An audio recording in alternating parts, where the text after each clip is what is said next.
Breaking news. Iran வார் மத்தியில் MEC-1 AZ-2 UAE data centre ஃபயர்னால down ஆகிடுச்சு. இந்த மாதிரி டிசாஸ்டர்லேருந்து 4 சிம்பிள் வேஸ் மூலமாக எப்படி உங்கள் அப்ளிகேஷனையும் ரிசோர்ஸஸையோ கண்டினியூஸாக ரன் பண்ணலாங்கிறத இந்த வீடியோவில் பார்க்கலாம். அதை பார்க்குறதுக்கு முன்னாடி க்ளவுட், டெவாப்ஸ் இதை பற்றி டீப்பராக கற்றுக்க என்னை ஃபாலோ பண்ணிக்கோங்க.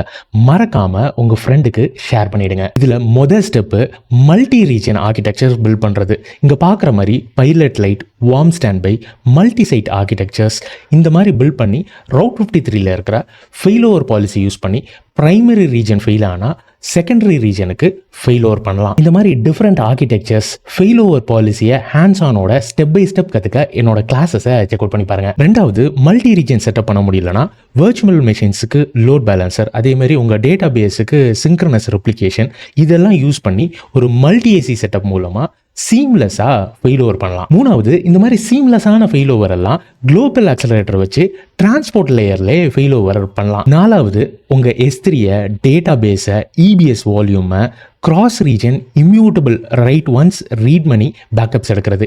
இது மூலமாக இந்த மாதிரி டிசாஸ்டருக்கு ரெடியாக இருக்கலாம். அது மட்டும் இல்லாமல் RPO, RTO இந்த மாதிரி டிசாஸ்டர் ரெக்கவரி ஸ்ட்ராட்டஜிஸை இன்னும் டீப்பராக என்னோட ப்ராட்காஸ்ட் சேனலில் போஸ்ட் பண்ணுவேன். மறக்காமல் செக் அவுட் பண்ணி பாருங்கள்.